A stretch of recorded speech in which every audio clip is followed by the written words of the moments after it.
Let's see what CryptiK can do here in game number 2. They'll be on the other side. So second pick, of course, second ban as well. The first choice going to Armada.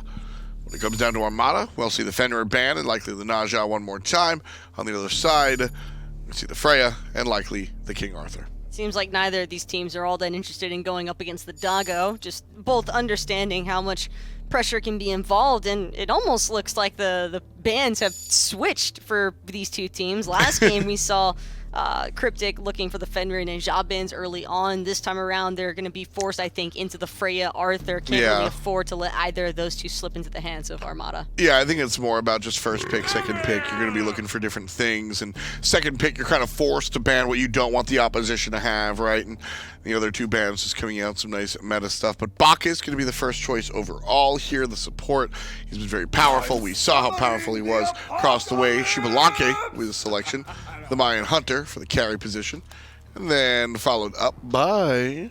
I think one big problem, though, that CryptiK definitely suffered from in the last game, Awilix is just geared entirely towards trying to punish the Bacchus from flop initiations. That's something that Armada are going to have to be mindful of, but this also kind of puts a little bit of pressure onto CryptiK in my eyes, because having an Awilix means that you need that early to mid game to be influential, and if you're not able to have that sort of impact on the Awilix in the early to mid game, it's very unlikely you're going to have any level of impact from the mid to late. And with the responses from Armada going straight into the Cernunnos AO, they're not giving Awilix very many options. I do see that. I think that is something that we're worth talking about. I love the Awilix into the Bacchus. I think that's something I do want to see more of, even with the caveat of the fact that you kind of got to run that early mid game. I think it is still a fantastic selection, and also playing a little meta game here. Awilix in the hands of Screammmmm is absolutely devastating. So it's sort of it's also another sort of ban in that regard.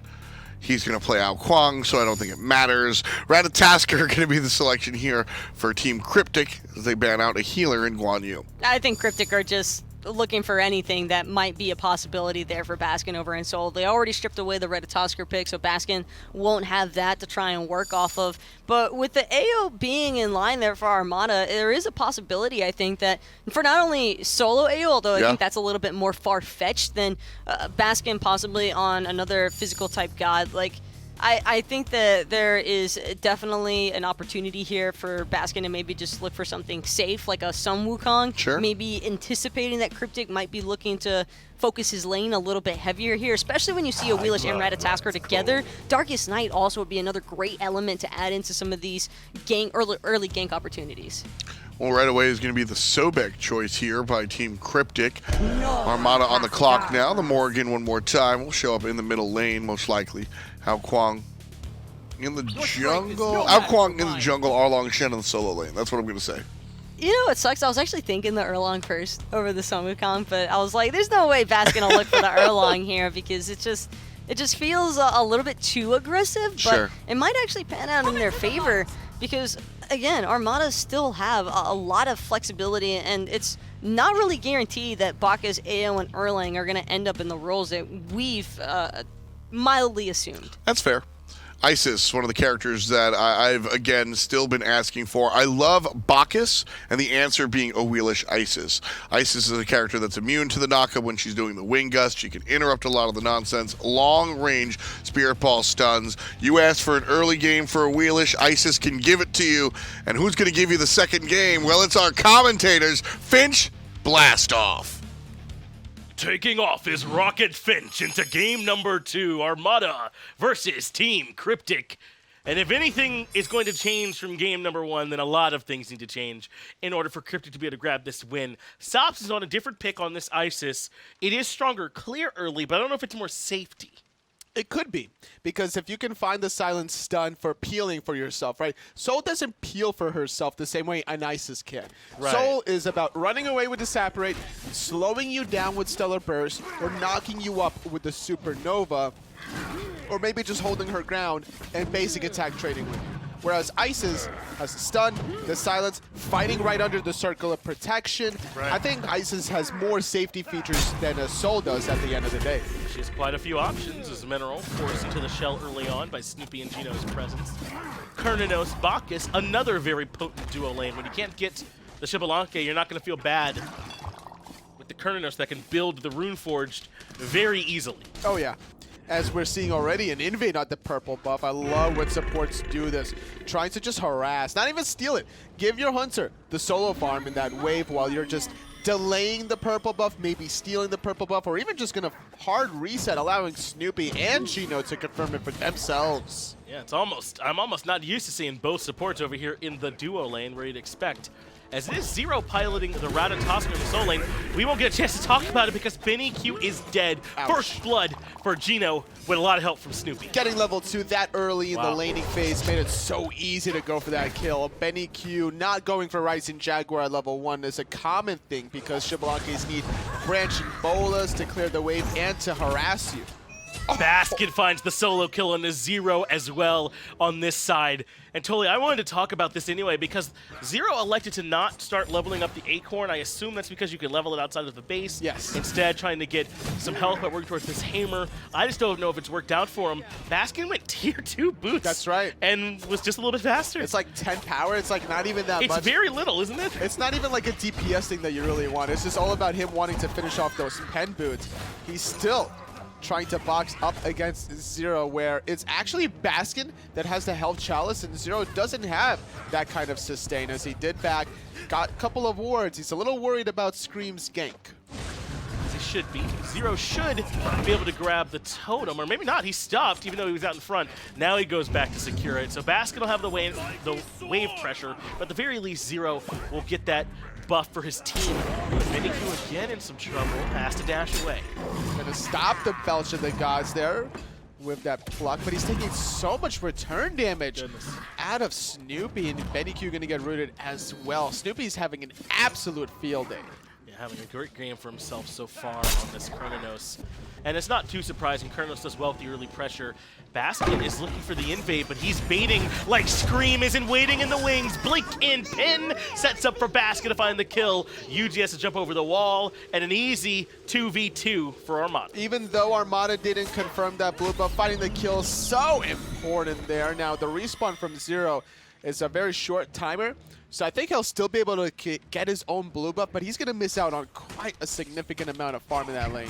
He's going to have to move quickly if he wants to make it there in time, as we saw Sops and Meerkat trading in the jungle, and it did favor the Isis a good bit. So that it is showing a little bit better for Sops, at least this early game. He hasn't been bullied yet to the extent that he was in game 1. And Meerkat, the thing that he has to do as a Morrigan player is whenever Wind Gust comes through, you have to look for the stun to cancel out that ability. But when you get extra mobility while you channel that Wind Gust, you can separate yourself away from Meerkat while still poking him out. So there's some mechanical advantages piloting the Isis. General in some trouble. He had the charge prey blocked, which means he's still stuck inside the range of the Wild Hunt. But Snoopy can't find these last autos, and Benny still has the Rising Jaguar. So they don't quite get the kills, though they do force Team CryptiK back. He needed about 2 or 3 basic attacks afterwards and wasn't going to find it quite there. No boots on this Cernunnos for Snoopy to really catch up to him.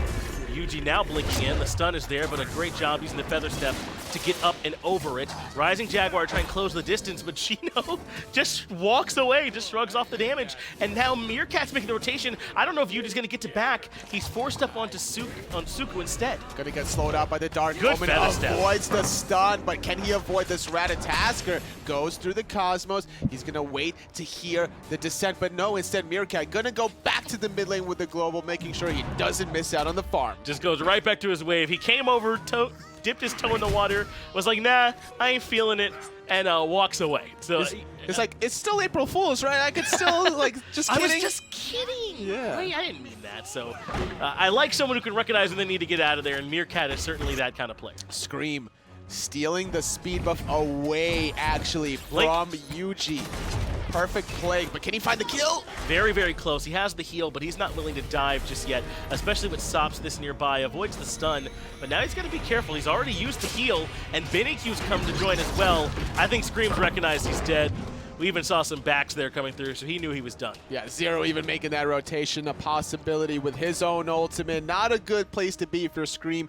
He overstayed his welcome. He got the speed buff, and then he waited around the corner for Yuji to check on the speed buff. He's like setting up a trap. It's like getting your house robbed. This is an F-dot impersonation. Hold on. So it's like you get your smash house out the window. Yeah, you smash the window, right? You steal their stuff, and then after you steal their stuff, you set up a trap and a camera, and you wait for them to see the reaction of you stealing their stuff. And then you rob them. And then you rob them when you get there, because you know they got something in their pockets anyway. Tom often mentioning crime on the show. So. 1 to 10, F-dot impersonation. I'd give it a 7. Okay. Yeah, that wasn't bad. Oh, I forgot to talk about Long Island. My bad. Well, how else will people know where he's from? As this time Scream's at his own speed buff, which I think should be a much safer venture for him. You know, Team CryptiK are still very close to this game. It's been a lot of Armada so far, but it's only 1,000 gold that separates them. As Tom is giving me the evil eye through the door. Where do you want to see CryptiK try and fight for relevancy here in this game? Where should they be looking for some pressure of their own? Honestly, they got to shut down Baskin before he becomes a real threat. He's about to finish off the Breastplate of Valor. He's already with a 2-level lead. It's going to be difficult to lock him down. As long as they can maybe force out the Water Lucian, then you gank him.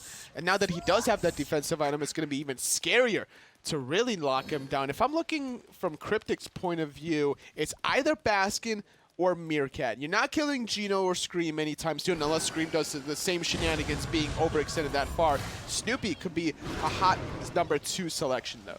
We'll see, as it looks like Zearoe might be up in the air. He certainly is. Looking for a target. 2-man stun from Scream. Gets a knock-up, and they have one of their own. Both members low. It's Geno who's in trouble first. He'll fall, but Baskin finds the execute and can re-engage when he chooses. Scream low, though, so they might not want to, and Sops nearby, and he goes right for the Isis. The silence is there, but he avoids the stun. Can't connect the rest of his damage. He missed out on the Dragon Illusions, but it's Meerkat. Meerkat transforming into a Ratatoskr of his own, cleaning out Sops. And Scream gets thrown away from the follow-up damage. That means that the rest of Armada can surge forward. Mineral falls, Meerkat with the double, coming up big for his squad, and they're able to get the back out from Scream. A great engagement from Armada near the blue buff. I can't believe that play was such a possibility. It was looking like a great engage out of CryptiK with the ultimate coming out of Zearoe at the end of the day, but Scream narrowly surviving, and then the turnaround play from Meerkat for the double kill. But Snoopy needs to save his mid laner. Turnaround from Meerkat as he found the stun. Snoopy was there to get the root, but Yuji was able to get the jump over the wall, so he is out of there.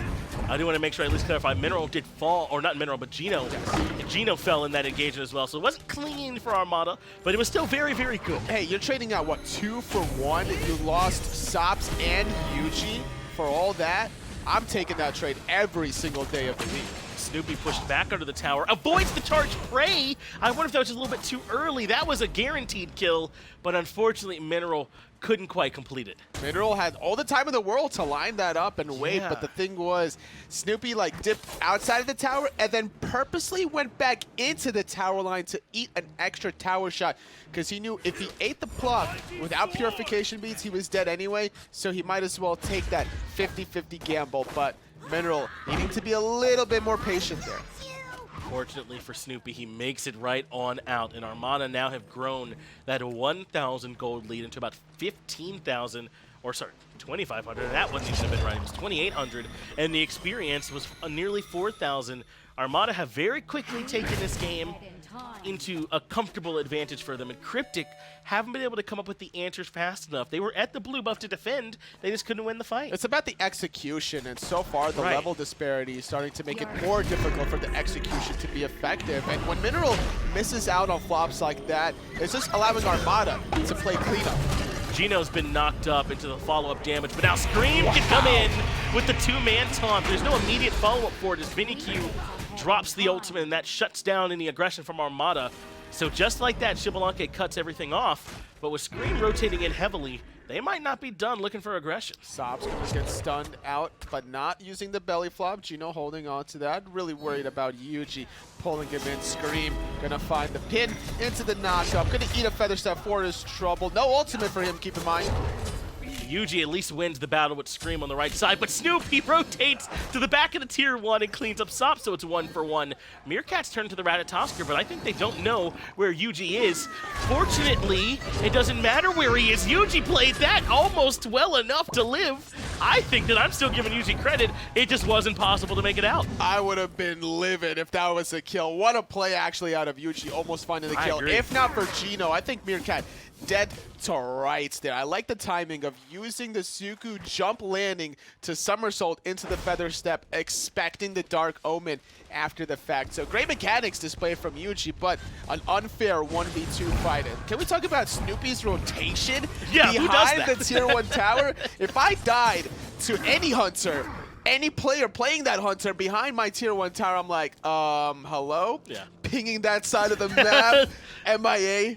Give me some calls, I'd be asking for. But I think really the only reason Yuji even had an opportunity to make such a nice play is that right when he was seen by Meerkat is when he detransformed in back into the Ratatoskr. And I think there might have been a small moment of disorientation from Meerkat about how to go about claiming that kill onto Yuji, and that gave him the opportunity. So some really weird timing windows that almost make for a highlight play. Shoulda, coulda, woulda, but Yuji gonna have to hold that one for now. He's still at the same level as Scream, so that disparity isn't affecting CryptiK. It's the other lanes and roles that's really getting hurt at the end. It's 3-level advantage for Baskin over Zearoe. It's a 2-level advantage for Snoopy on the opposite end of it, and now it's a Gold Fury to separate these teams even further.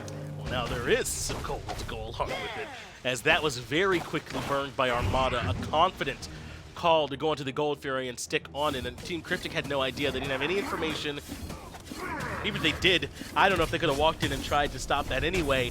Impressive from Armada yet again. I mean, maybe they could have with Sops having a circle of protection, but he's sitting at level 10 right now. Meerkat is very close to level 12. This is not really a good spot for anyone from CryptiK to be in, because any attention they have to spend contesting a neutral objective, whether it's Oracles, Gold Fury, Pyromancer, or Fire Giant, that's less time that they're spending in lane soaking up all the necessary farm to catch back up.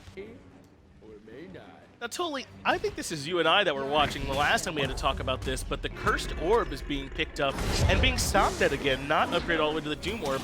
We'll talk about it in a minute as Yuji will fall, Scream takes him down, a nice kill. Mineral does not want to join his friend, so he falls back to the tier 1. Yeah, that took a lot of damage from Yuji. That Stone of Binding Bacchus picked up by Geno, a good look. Getting 15 protection shredded away from that target that's being CC'd between the Belch, the Belly Flop, or the Intoxicate. Proccing that item's passive made it very easy to take out the squishiest ass. Yeah, everything he does procs the passive of that item to set up for that extra penetration. But like I was saying, this has maybe become a more staple thing here with this Cursed Orb start from some of these mid laners. It's possible. It does give you extra magical power and extra movement speed when you're clearing the wave. But it's not really going to assist you in those jungle fights where right now that seems to be where most of the action is at. Snoopy aggressing into Mineral. He still had the charge prey, so he's moving out. But I don't think Mineral was ready for Scream to be here. He turned around. The pin's going to come out. He's trying to move right onto Benny, but a good slow from the Lurking in the Waters should mean that engagement's done. What a win. One javelin toss forces the beads out of BennyQ and the ultimate from Mineral. You got to be feeling good if you're Scream, and he's looking like a true jungler predator for round number 2. Well, what about Baskin moving into the enemy jungle as if he owns the place? He's got the Shogun's Kusari finished, so even some extra attack speed to go along with the pen boots as he gets stunned out. Water Illusion trying to find his way to Yuji to make it out, and he gets the execute. That must have just barely been in threshold. I didn't see the actual animation of it, so that was really impressive. Baskin just has that natural instinct of like, this is exactly how much damage I need. Not even looking, like his eyes are like totally off the screen. That's just the Baskin effect, man. I don't even know that he was at execute threshold. It's just the Baskin effect.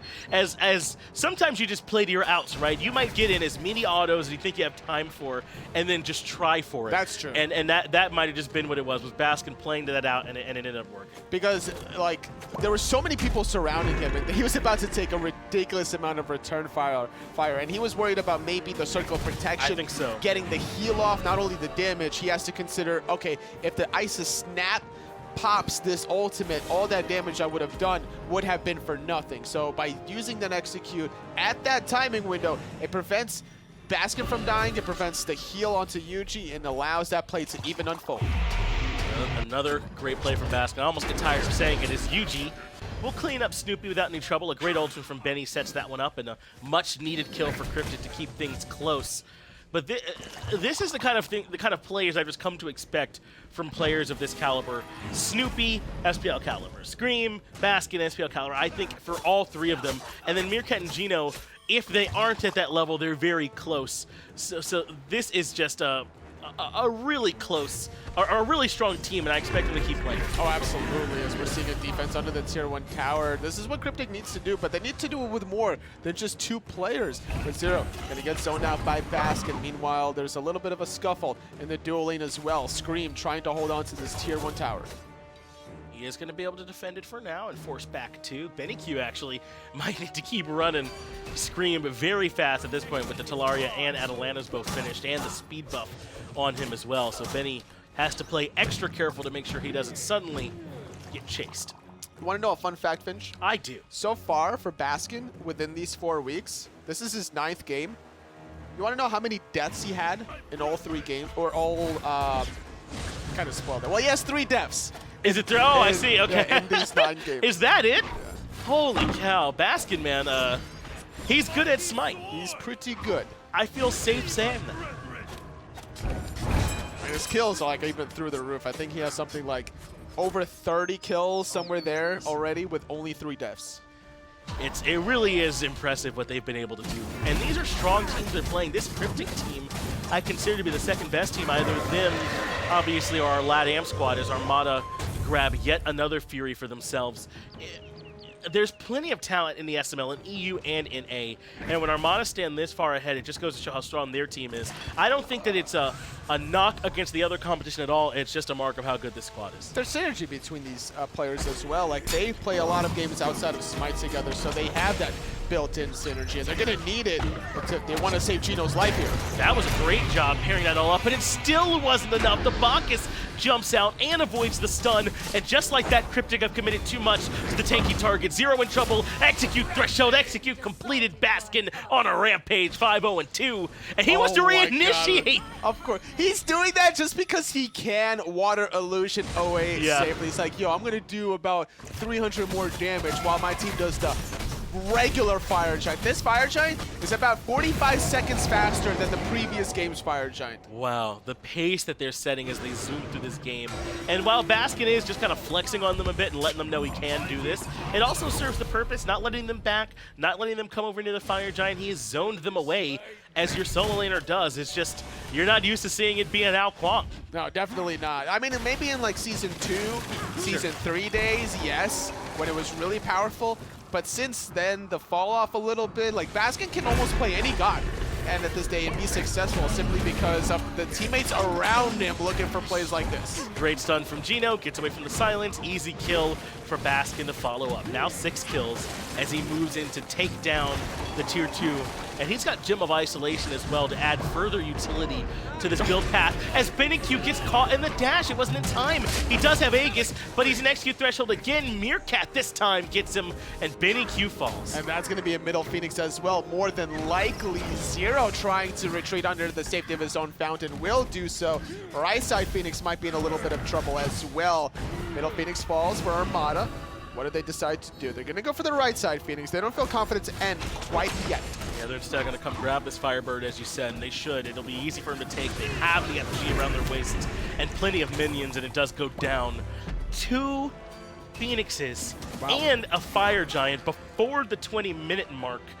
And really, with not an absurd amount of kills, 13 kills is a good amount, but not unheard of. I mean, this pace they're setting is truly impressive. Yeah, this game, like, if you look at all of the, I guess, I was going to say, like, with all the SPL games, but this isn't really an SPL game. But if you do consider the SPL games, I think the fastest game ever completed in true legitimate fashion with a Titan going down without a surrender was, like, something about 18 minutes. Right. Like that. So this is, like, probably, like, your top 5 game pacing set of all time. Yeah, this is very, very strong from what we're seeing from Armada. And again, I like what we're seeing from CryptiK too. I mean, they're coming in giving everything they've got against a team that we all know is very, very strong, and really in all rights is likely a little bit better than everyone else here. And they're used to competing at a higher level. So that's why coming in and sort of taking your lumps up against the best teams, that's how you do improve. That's why this CryptiK team, I think, is going to continue to keep getting stronger.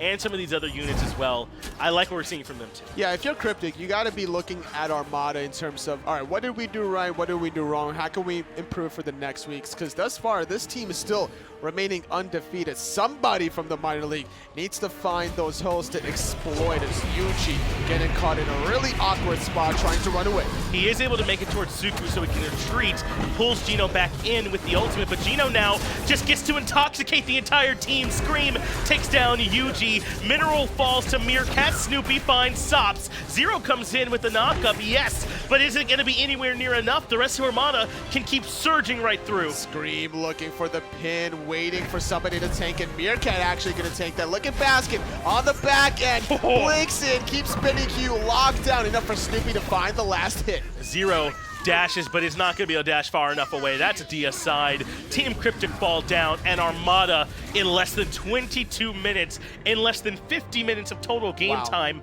clean up the set with 2 Titan kills and take down CryptiK. That is really impressive from Armada, whether it's Baskin onto the Kuang, Meerkat on the Morrigan. They didn't have that many red buffs invade this time around, but it doesn't matter because they had pressure on the opposite side of the map this time. It was all about the solo lane. Yeah, it was bullying Sops in the first game, but it turns out there's other ways to win. You don't have to bully Sops. Yeah. That was just one way that worked for them as they continue to be very impressive players here on the side of Armada. I'm running out of superlatives and nice things to say about them, so I'm going to hope that the desk has some other adjectives that we can say about how good Armada is. Talented, fantastic, dominant, and powerful. All right, wrap it up. That's it. That's a wrap. Is that all of it? That's all. That's all we need to say. But I in all seriousness, though, I think where things kind of just broke down for CryptiK, other than the game starting, was the Awilix and Ices just didn't really get to have that early game impact that I think they were looking for from CryptiK. And Baskin, of course, as well, just really popped off. And I mean, it's the AO solo. We mentioned it when we first saw this draft that we weren't fully convinced as to whether or not the Bacchus, the AO, and all that stuff was actually going to go to the places that we saw. But I just think that Baskin getting off to that early kill kind of just dictated the presence and the pressure of that entire solo laning phase to the point where he was just able to kind of do whatever the hell he wanted. Exactly. I mean, that's the big problem that happens when you put a strong carry in that solo lane. It's just a whole bunch of this because you got a whole bunch of that. And Baskin winds up deathless. Only 3 deaths. You heard, Tolly. 3 deaths throughout the entirety of these 4 weeks of competition. 6-0-5 for the man from Long Island. Meerkat looked pretty strong there as well. 4-0-9 for the mid lane, the Morrigan. And it's crazy because the damage numbers look so low, but it's deceivingly low because these games are just so fast for Armada every single time. The GPM is insane. 669 gold per minute. As a hunter getting 627, are you kidding me? I mean, it's just like the numbers there are kind of absurd. And you know, when you're getting that much gold per minute, you're able to buy all the items. Super luxurious situation. So a fantastic look as far as they're concerned. And Armada find themselves up on top. 4 wins, no losses. Their plus minus is 7. I bring that up because it's just 1 game short of perfect. And just like that, the 4th week of SML has come to a close, and some teams still trailing behind, looking at you, Space Station Gold, to see if you can have some kind of bounce back revitalization over into week 5. I think that we've seen a lot of standout moments for every single one of these teams, but ultimately, CryptiK Sanguine, that rematch is going to be rather interesting because right now, I think the battle for second place is getting pretty dicey. Yeah, it's certainly a little tough, but that closes our book on the minor league. It's been a fantastic day. Tomorrow, we've got patch notes, and because of that, we're going to delay our Esports Weekly until Thursday. So you want to make sure you nail that one. That's going to be Thursday at noon. Definitely want to check that out, and that'll feed directly into SPL. So you got Esports Weekly to catch up on what has happened and what's going to happen, and then Thursday, of course, we've got our SPL matches, our second week of Pro League competition. And all of us are really looking forward to seeing what these pros have had a chance to, go back to the drawing board, revisit some of those early first game sets, but we still haven't seen everybody from the SPL, so really looking forward to that. Absolutely. It should be a lot of fun, but the fun for today is over. Thanks for watching. We'll catch you tomorrow. The Smite Minor League, brought to you by Skillshop, hi-rez Studios, Titan Forge, INAP, Steel Series, and Respawn.